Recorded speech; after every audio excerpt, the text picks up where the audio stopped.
Welcome to Tim's TV's update for November 20th, 2017. Okay, what's going on? The House of Representatives have just passed a tax cut that lowers the corporate tax rate from 35% down to 20%. That stays permanent. Now, due to Senate rules, they can only spend X amount of money on the tax cut.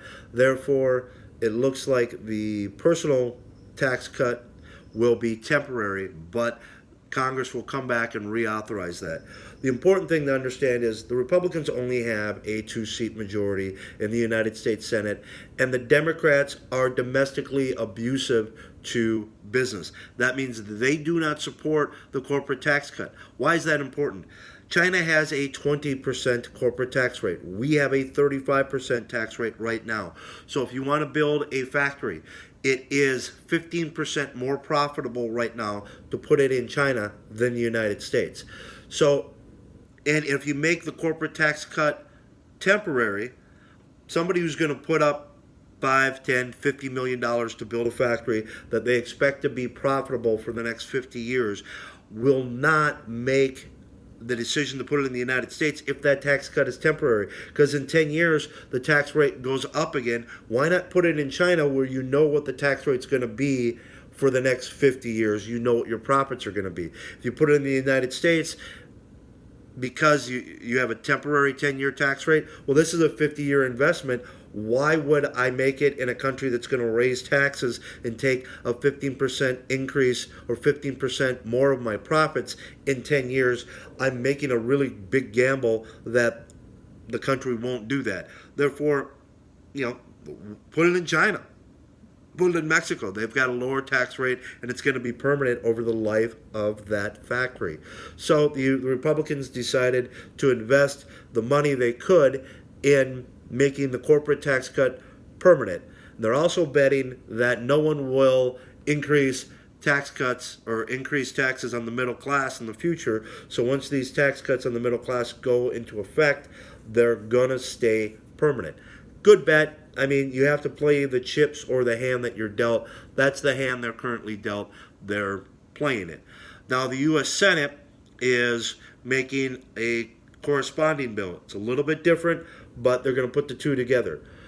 And that happens on all legislation. The House goes first on taxes. They have to. That's a requirement of the Constitution. The Senate goes second. Then they combine the two bills. And then if that passes, the House and the Senate, it goes to the president. The president signs it. We now have a competitive advantage over China. I like to say China because that's the way the president says it, China. Now, China has been eating our lunch. Over the last 20 years, China has grown between 2016, China grew at 6.7%. The United States grew at 1.9%. What does that mean? China created 3 times as many jobs in 2016 as the United States. Once we get to a competitive tax rate with China, we could create as many jobs as China. There are certain times over the last 20 years, China grew at 12%. That is an amazing amount of growth. But most of the jobs and most of the factories have gone to China over the last 20 years because China has a better tax rate than the United States.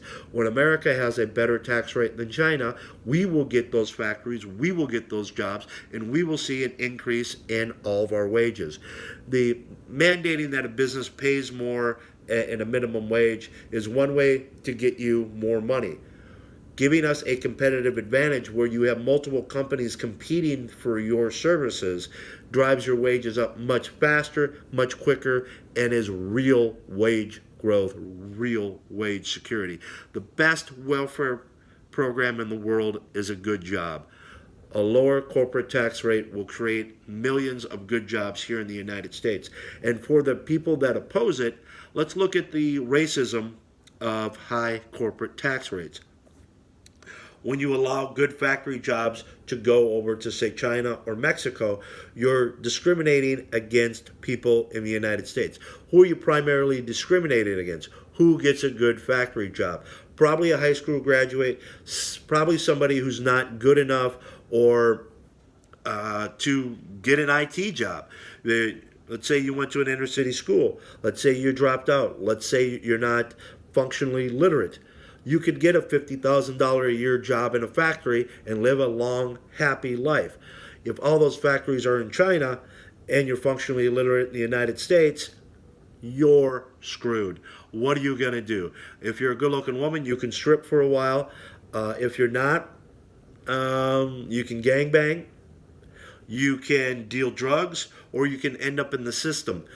Or we could get good factory jobs back in the United States, and shazam, you can work your way out of poverty with your own two hands. Even if your school system sucked, even if your family situation when you were a kid created an environment where you didn't learn very much, you're not functionally literate, you're not gonna code your entire life. Those people still need to work. They want to work. They want the jobs in their community. So by lowering the corporate tax rate, we give every American the opportunity to work for a good living. And I'm primarily talking about people with a bad education, which means African Americans in the United States, let's be honest. Most inner city schools suck. They suck on purpose. They're intended to keep the people in the Democratic communities poor, uneducated, so you keep voting Democrat. That's the racism of the Democratic Party. It's also the racism of high corporate tax rates, because all the good factory jobs for the people that you didn't educate are in other countries. They're going to stay poor. They're going to stay Democrat. They've got no choice. They've got most people in ghettos trapped there by design. I'm Tim with Tim's TV. Please support the Republican tax cut and stop the bigotry and racism of high corporate tax rates.